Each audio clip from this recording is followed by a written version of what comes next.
Hello students, आप सभी लोग इसके पहले लेक्चर को देख चुके होंगे और जो भी चीज़ें हम लोगों ने पहले लेक्चर में, इसके पहले वाले लेक्चर में हम लोगों ने पढ़ी थी, वो सारी चीज़ें आप लोगों ने नोट्स कर ली होंगी, नोट्स बना लिया होगा। और उम्मीद यही है कि ये सारी चीज़ें आप लोग प्रिपेयर भी कर रहे होंगे, क्योंकि सबसे महत्वपूर्ण टास्क यही है कि जो भी चीज़ें आपको पढ़ाई जा रही हैं उन चीज़ों को आप नोट्स बनाने के साथ साथ प्रिपेयर भी करते रहिए। तो स्टूडेंट्स, इसके पहले लेक्चर में हम लोगों ने पढ़ा था properties of particles of matter, यानी मैटर के पार्टिकल्स की क्या क्या प्रॉपर्टीज होती हैं, उन सारी चीजों को हम लोगों ने पढ़ लिया था। हम लोगों ने ये देखा था कि मैटर के पार्टिकल्स कैसे होते हैं, किस तरह से मूव करते हैं और इनके बीच में कुछ अट्रैक्टिव फोर्सेस लगते हैं। इन सारी चीजों पे हम लोगों ने डिस्कशन किया था। तो आज के इस लेक्चर में हम लोग पढ़ेंगे कि जो मैटर है, मैटर के फिजिकल स्टेट कितने हैं। तो हम लोग पढ़ेंगे physical states of matter. Matter के फिजिकल स्टेट्स कितने हैं और कौन कौन से हैं। लेकिन इस चीज को अगर हम लोग स्टार्ट कर रहे हैं तो इससे पहले हम लोगों को एक चीज जान लेनी चाहिए। क्या चीज? कि रिजिड किसे कहते हैं, रिजिड क्या होता है, रिजिड क्या चीज है और फ्लूइड किसे कहते हैं। ये तो बहुत ही महत्वपूर्ण टर्म है। रिजिड का मतलब क्या होता है? रिजिड का मतलब होता है कि दृढ़, कोई भी चीज जो कंप्रेस ना की जा सके उसे रिजिड कहते हैं। रिजिड को हिंदी में हम लोग क्या कहेंगे? हम लोग कहते हैं दृढ़। यानी कोई भी चीज, रिजिड का मतलब क्या हुआ? कोई भी ऐसी चीज जो अनबेंडिंग हो या इनफ्लेक्सिबल हो, जिसको हम मोड़ नहीं सकते हैं या फिर जिसके अंदर लचीलापन ना हो, वो रिजिड होता है। और जो चीजें ऐसी हैं जिनको हम लोग मोड़ सकते हैं या जो बेंड हो सकता है, इनको हम लोग रिजिड नहीं कहते हैं, ये फ्लेक्सिबल कहलाता है। तो रिजिड क्या है? Anything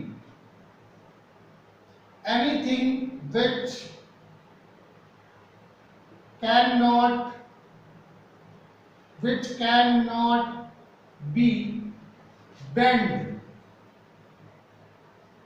or flexible is called rigid। इसी को हम लोग रिजिड कहेंगे। कोई भी ऐसी चीज जिसको ना तो हम मोड़ सके और ना ही उसको हम फ्लेक्सिबल में कर सके, ना ही उसको हम लोग जो है वो झुका सके, तो उसी को हम लोग क्या कहेंगे? रिजिड कहते हैं। दूसरी चीज जो हम लोग देखेंगे वो क्या है? फ्लूइड। फ्लूइड का मतलब क्या है? फ्लूइड का मतलब है कि a material which has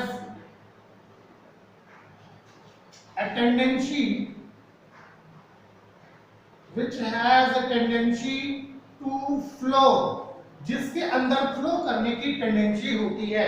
कोई भी ऐसा मटेरियल जिसमें फ्लो करने की टेंडेंसी होती है, यानी बहने का गुण होता है, तो उसको हम लोग फ्लूइड्स कहते हैं।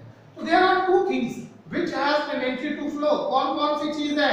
एक है लिक्विड और दूसरी क्या चीज है? गैस। तो लिक्विड एंड गैस, ये both has a tendency to flow।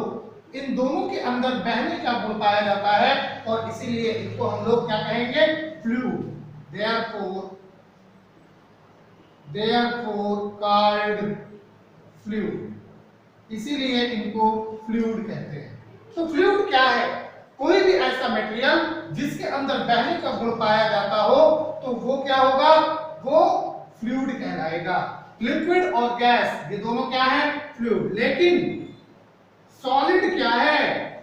Solid जो है ये रिजिड है।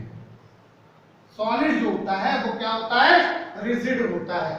तो gas is known as fluid, liquid is known as fluid, but solid is rigid. लेकिन सॉलिड जो होगा वो रिजिड होगा। तो अब हम लोग क्लासिफिकेशन करेंगे मैटर का।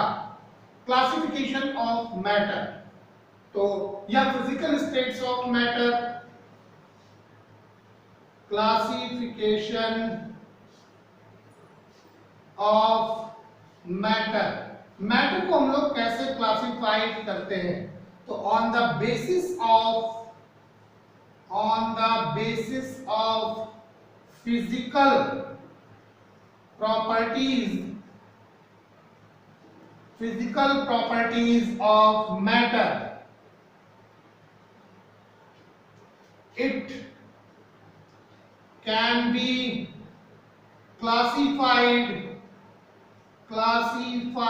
into three parts। कौन कौन सा तीन पार्ट है ये? सबसे पहला पार्ट है जिसको हम लोग कहते हैं सॉलिड। दूसरा पार्ट जो है वो है लिक्विड, और तीसरा पार्ट क्या है? गैस। तो on the basis of physical properties matter can be classified into three parts, solid, liquid और गैस। तो फिजिकल प्रॉपर्टीज के आधार पर मैटर को हम लोग तीन भागों में बांटते हैं। हालांकि अभी आगे जो है वो और अगली कक्षाओं में आप लोग दो स्टेट्स ऑफ मैटर और पढ़ोगे। ये तीन स्टेट्स ऑफ मैटर तो ये बहुत कॉमन है। दो स्टेट मैटर के और हैं, एक है प्लाज्मा और दूसरा है बोस-आइंस्टीन कंडेंसेट। तो ये दो और स्टेट्स ऑफ मैटर है जिनको आगे हम लोग पढ़ेंगे। तो सॉलिड क्या चीज है, लिक्विड क्या चीज है और गैस क्या चीज है, ये सारी चीजें आप लोग पिछली बहुत सारे जो है पिछली कक्षाओं में आप लोग कई बार पढ़ चुके हो, सॉलिड, लिक्विड और गैस के बारे में। तो एक बार और हम लोग यहाँ पे थोड़ा सा रिपीट करते हैं कि सॉलिड, लिक्विड और गैस क्या चीजें हैं, सॉलिड किसे कहते हैं, लिक्विड किसे कहते हैं और गैस किसे कहते हैं। तो सबसे पहले हम लोग देखें सॉलिड क्या चीज है।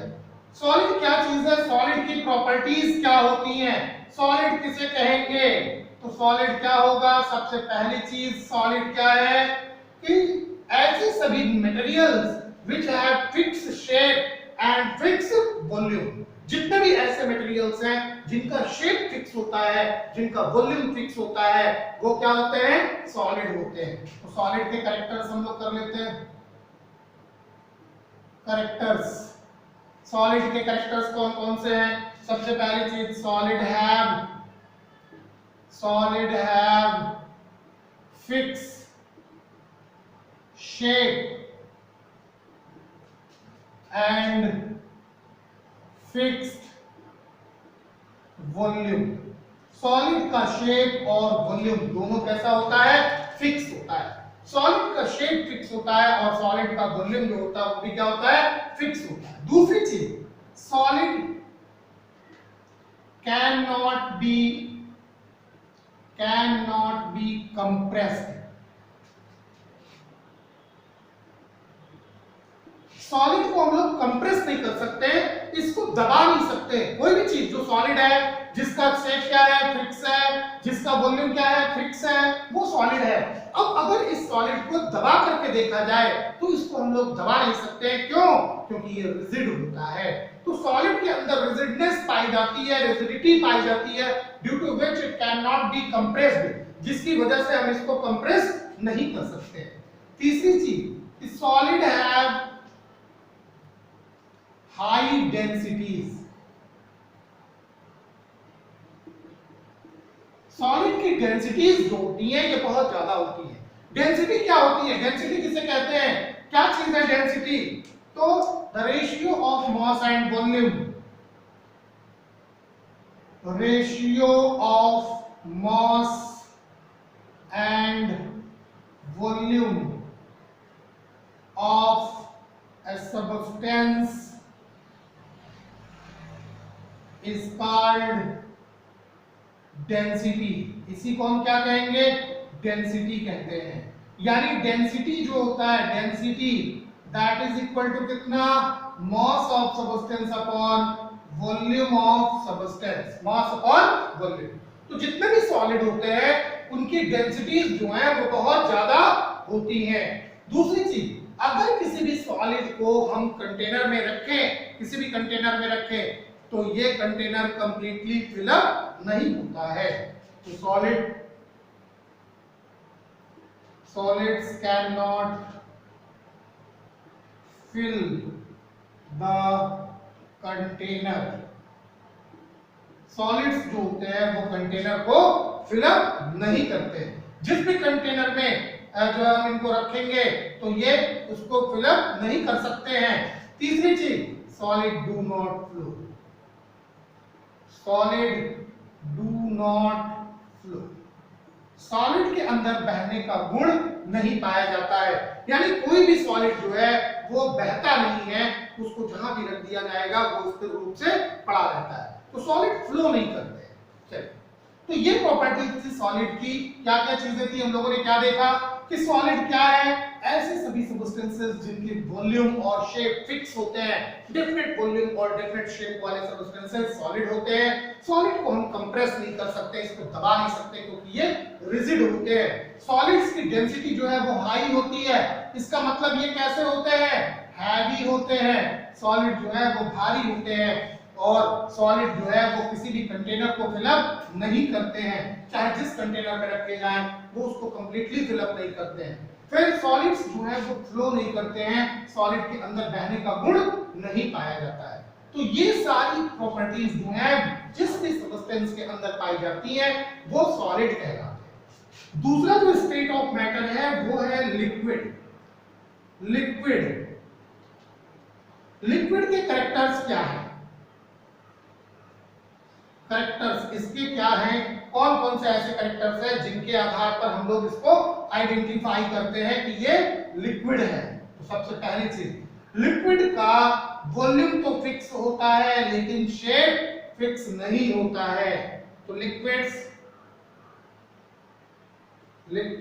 Have fixed volume but do not have fixed shape। इनका वॉल्यूम तो फिक्स होता है लेकिन इनके शेप जो है वो फिक्स नहीं होते हैं। लिक्विड्स को जिस भी कंटेनर में हम लोग रखते हैं वो उसी के शेप को अडॉप्ट कर लेते हैं। अगर बॉटल में रखेंगे तो बॉटल के शेप का, अगर हम लोग इसको ग्लास में रखते हैं तो ग्लास का शेप, बकेट में रखेंगे तो बकेट के शेप में, टम्बलर में रखेंगे तो टम्बलर के शेप में।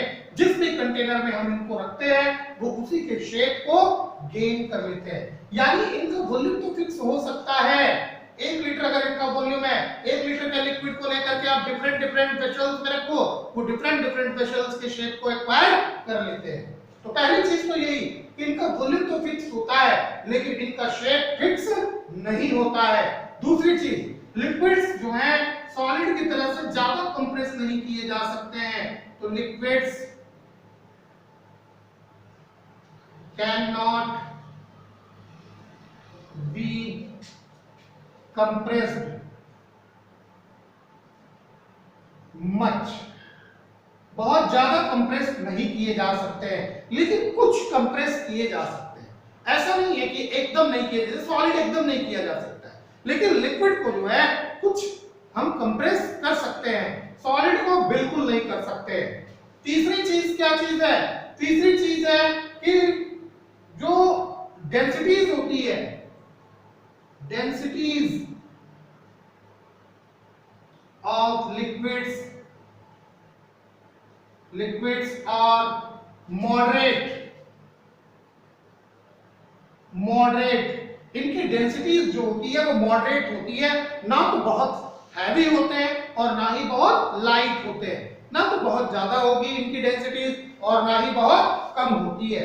तो लिक्विड की जो डेंसिटीज होती है ये मॉडरेट डेंसिटीज होती है, ये जो है सॉलिड की तुलना में लेस डेंस होते हैं। तो liquids are less dense than solids। Solids की तुलना में इनकी जो डेंसिटीज होती है वो कम होती है। सॉलिड्स की डेंसिटी सबसे ज्यादा होती है और liquids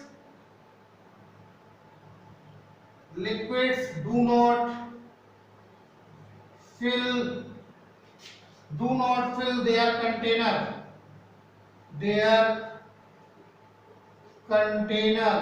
लाइक सॉलिड्स। सॉलिड्स की तरह से लिक्विड्स भी जो है वो अपने कंटेनर को फिलअप नहीं करते हैं। ये भी जिस बर्तन में रखे जाते हैं वो बर्तन जो है वो कंप्लीटली फिलअप नहीं होता है। तो लिक्विड्स जो है वो भी सॉलिड की तरह से पूरे कंटेनर को फिलअप नहीं करते। लेकिन एक तो सबसे इंपॉर्टेंट प्रॉपर्टी आती है लिक्विड्स की, वो क्या चीज आती है कि liquids generally flow easily. Liquids generally flow easily.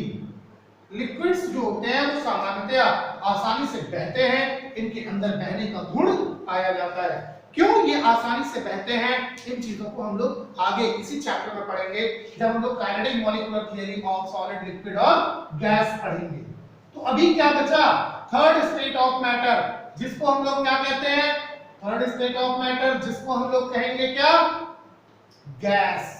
तो गैस जो है it is the third state of matter. Gas की प्रॉपर्टी क्या होती है, गैस, गैस के कैरेक्टर्स क्या है, कैरेक्टर्स ऑफ गैस। गैस के क्या कैरेक्टर्स होते हैं, किन बिंदुओं के तहत हम लोग किसी भी गैस को क्लासिफाइड कर सकते हैं या डिफाइन कर सकते हैं। तो देखो गैस की सबसे पहला जो कैरेक्टर है कि इसका शेप और वॉल्यूम दोनों फिक्स नहीं होता है। तो gases have neither fixed volume nor fixed shape. ना तो इनका शेप फिक्स होता है और ना ही इनका वॉल्यूम फिक्स होता है। गैसेस के शेप और वॉल्यूम दोनों फिक्स नहीं होते हैं।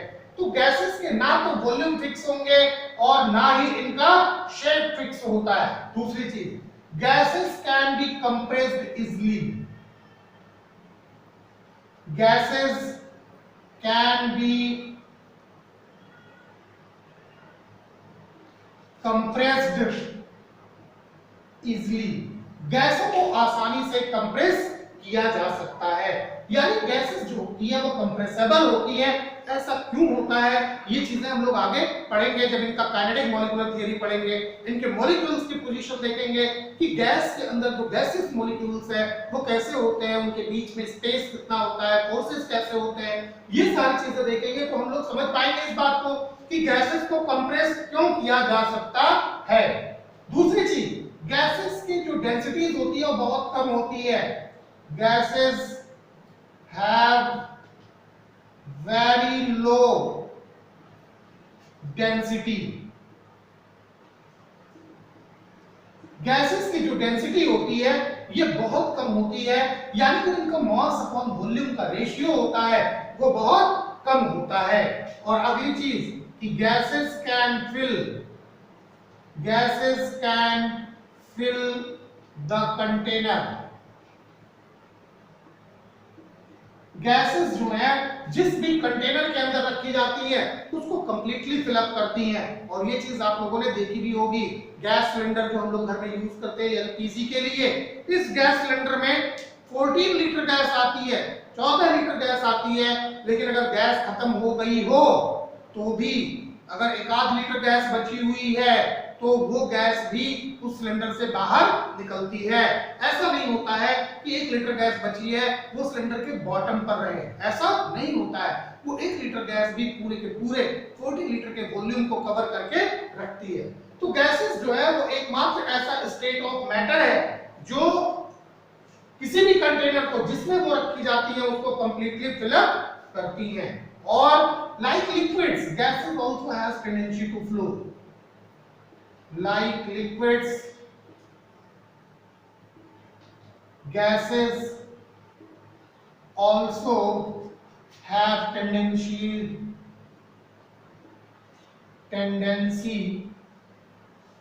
to flow.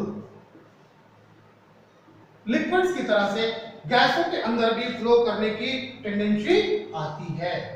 अब ये तीनों चीजें जो हम लोगों ने पढ़ी, जो सॉलिड के कैरेक्टर्स पढ़े, लिक्विड के कैरेक्टर्स पढ़े, और क्या पढ़ा हम लोगों ने, गैस के कैरेक्टर्स पढ़े। तो सॉलिड, लिक्विड और गैस के इन कैरेक्टर्स से हम अब मैटर को जो है वो क्लासिफाइड कर सकते हैं तीन पार्ट में। कितने पार्ट में?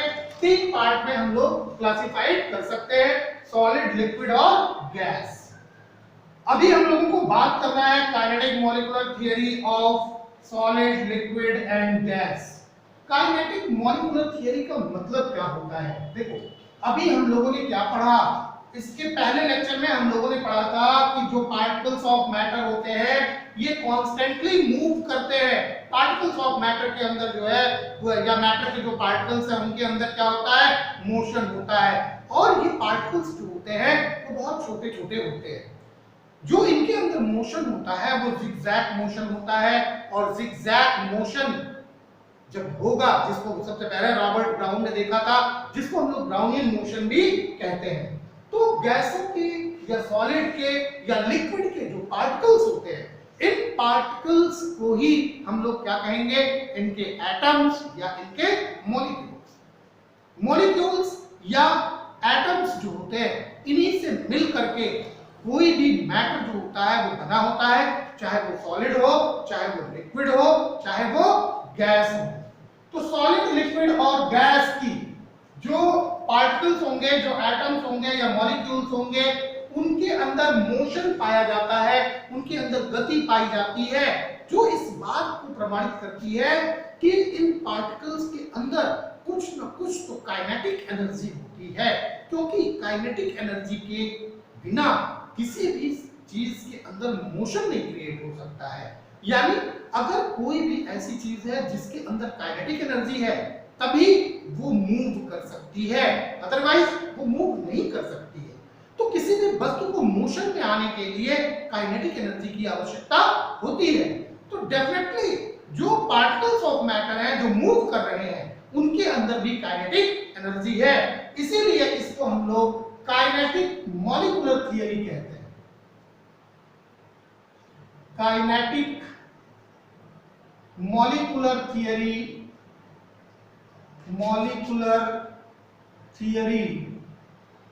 ऑफ मैटर, या इसी को हम लिख सकते हैं of solid, liquid and gases. Kinetic molecular theory of solid, liquid and gases. Kinetic molecular theory को पढ़ने के पहले हम लोगों को कुछ चीजें जो हैं वो जाननी चाहिए। सबसे पहली चीज क्या जाननी चाहिए कि according to kinetic molecular theory,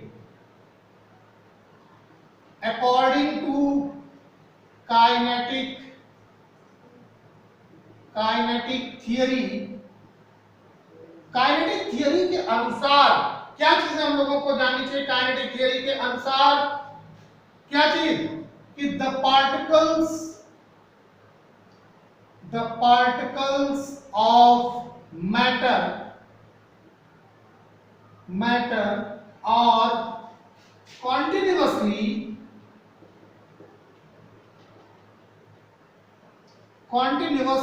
in motion। Kinetic molecular theory या काइनेटिक थियरी के accordingly, kinetic theory of matter के अकॉर्डिंगली, जो पार्टिकल ऑफ मैटर होते हैं वो कॉन्टिन्यूअसली मोशन में होते हैं। क्यों? Because these particles of matter possess some kinetic energy।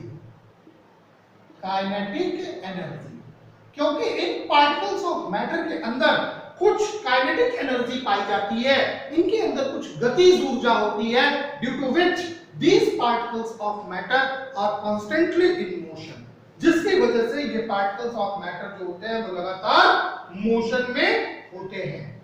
तो किसी भी पार्टिकल्स ऑफ मैटर को अगर उसकी काइनेटिक थियरी के आधार पे हम एक्सप्लेन करते हैं, तो हम लोगों को ये देखना होता है कि उनके बीच में मोशन जो हो रहा है, जो पार्टिकल्स ऑफ मैटर मूव कर रहे हैं, उन दो पार्टिकल्स के बीच में कितना स्पेस है। ये बहुत ही बेसिक चीज है जिसके आधार पर हम लोग पार्टिकल्स की काइनेटिक थ्योरी को एक्सप्लेन कर सकते हैं। तो किन किन पॉइंट पे हम लोग देखेंगे, तो द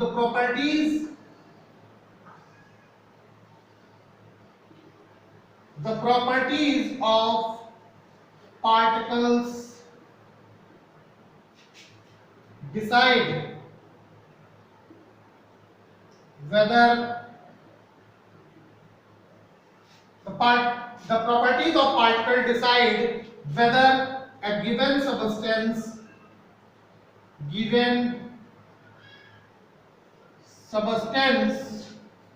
will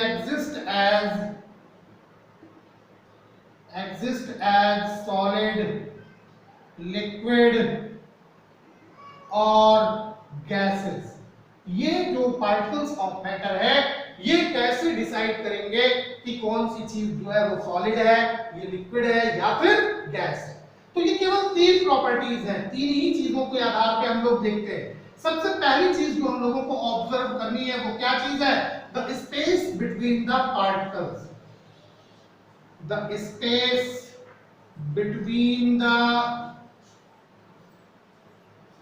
पार्टिकल। सबसे पहली चीज जो हम लोगों को देखनी है कि इन पार्टिकल्स के बीच में स्पेस कितना है।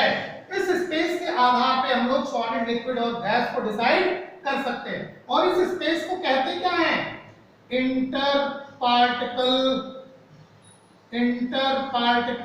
स्पेस। इसको इंटर पार्टिकल स्पेस कहते हैं। दूसरी चीज जो हम लोगों को देखनी है वो दूसरी चीज क्या है कि the force of attraction, the force of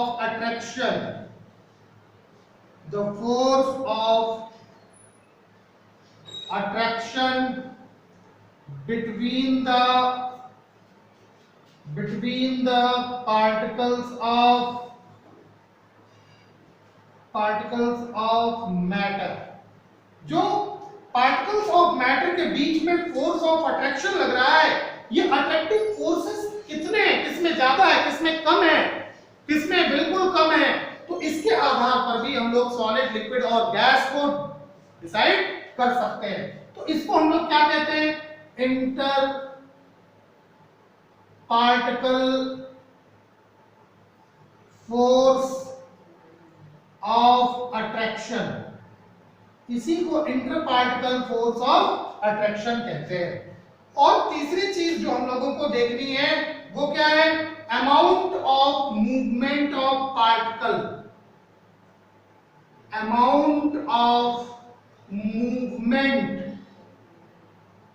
movement of particles. Particles के मूवमेंट की मात्रा कितनी है, यानी कौन सा ऐसा स्टेट है जिसके पार्टिकल्स बहुत ज्यादा मूव कर रहे हैं, जिनके अंदर काइनेटिक एनर्जी ज्यादा है, और कौन से ऐसे पार्टिकल्स हैं जिनके अंदर, कौन सा ऐसा स्टेट है मैटर का जिनके अंदर पार्टिकल्स जो है वो बहुत स्लो मोशन कर रहे हैं या फिर मोशन नहीं कर रहे हैं। इनके आधार पर हम लोग सॉलिड, लिक्विड और गैस को एक्सप्लेन करते हैं। तो इन तीन बिंदुओं के अंतर्गत हम लोग ये देखेंगे कि सॉलिड और लिक्विड और गैस, इन तीनों स्टेट्स की जो काइनेटिक थियरी है वो क्या है। तो इस चीज को हम लोग स्टूडेंट्स नेक्स्ट लेक्चर में पढ़ेंगे कि काइनेटिक मॉलिक्यूलर थियरी के आधार पे सॉलिड, लिक्विड और गैस को कैसे एक्सप्लेन किया जा सकता है। तब तक आप लोग इन चीजों को पढ़ेंगे और ये जो हमने तीन पॉइंट्स बताए हैं, इन तीनों पॉइंट्स को आप लोग याद रखेंगे। अगले लेक्चर में हम आपको इन्हीं तीन बिंदुओं के तहत बताएंगे कि how can be classified the solid, liquid and gas on the basis of their kinetic molecular theory. तो तब तक आप लोग इस चीजों को प्रिपेयर करिए, अपने घर में बने रहिए, सेफ रहिए, नोट्स बनाइए और प्रिपेयर करिए।